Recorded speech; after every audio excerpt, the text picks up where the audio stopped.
ایک بہت مشہور ڈاکٹر تھا، میں نے واقعہ کتاب میں پڑھا. مثال کے طور پہ اس کا نام ڈاکٹر احمد تھا. ساری زندگی اس نے بڑے آپریشن کیے، اس کا بڑا نام تھا. اب حکومت نے اعلان کیا کہ اس کو گولڈ میڈل دینا ہے، لائف ٹائم اچیومنٹ ایوارڈ. پوری زندگی اتنا کام کیا اس ڈاکٹر کو ملک کے دارالحکومت میں بلایا جائے گا اور ایک بڑی تقریب ہوگی اور اس کو گولڈ میڈل دیا جائے گا. ڈاکٹر بڑا خوش کہ اتنا بڑا ایوارڈ ملنے والا ہے.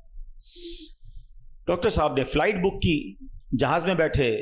جیسے ہی جہاز اڑا تو کچھ دیر کے بعد جہاز موسم خراب ہو گیا اور جہاز میں کوئی پرابلم ہو گئی.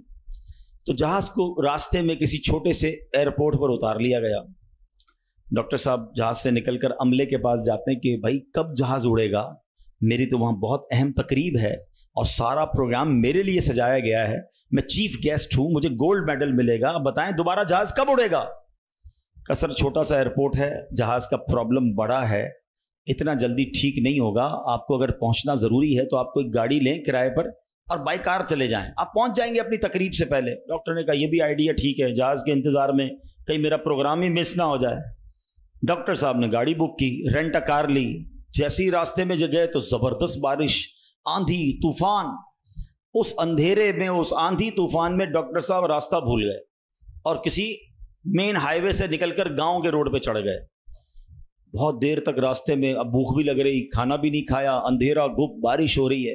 اچانک ایک چھوٹا سا گاؤں میں گھر نظر آیا جس میں ایک بلب جل رہا تھا. ڈاکٹر صاحب نے کہا اب تو حالت ایسی ہو گئی، دروازہ کھٹکھٹایا. ایک بوڑھی عورت نے دروازہ کھولا. کب ماں جی کچھ کھانے پینے کو ملے گا، بہت بارش ہو رہی. کہا بیٹا اندر آ جاؤ. وہ اندر چلا گیا. ماں جی نے بڑی محبت سے اسے پانی بھی دیا، کچھ کھانے کو بھی دیا. تھوڑی سانس میں آئی تو ڈاکٹر نے دیکھا کہ برابر پہ بستر پر ایک نوجوان لیٹا ہوا تھا. کہا ماں جی یہ کون ہے؟ کہا بیٹا میرا بیٹا ہے.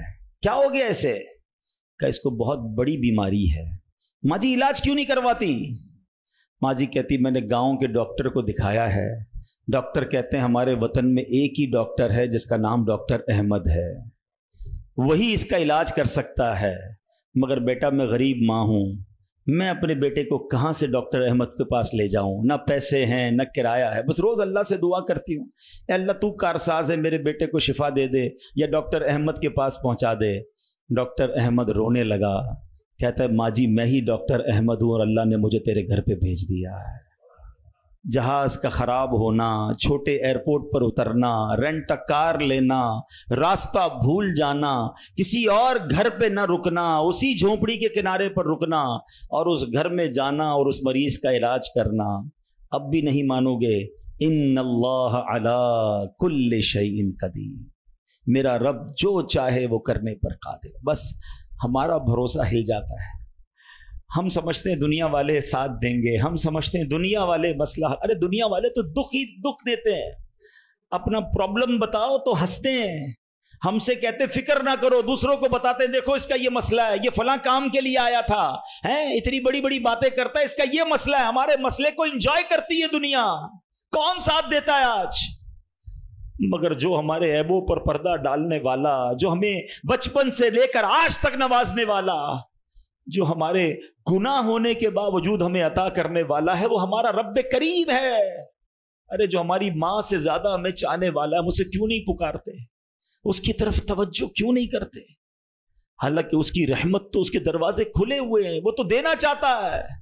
مگر کاش جو توجہ ریکوائرڈ ہے، جو دل سے دعا مانگنا ہے، وہ اللہ مجھے اور آپ کو نصیب فرما دے.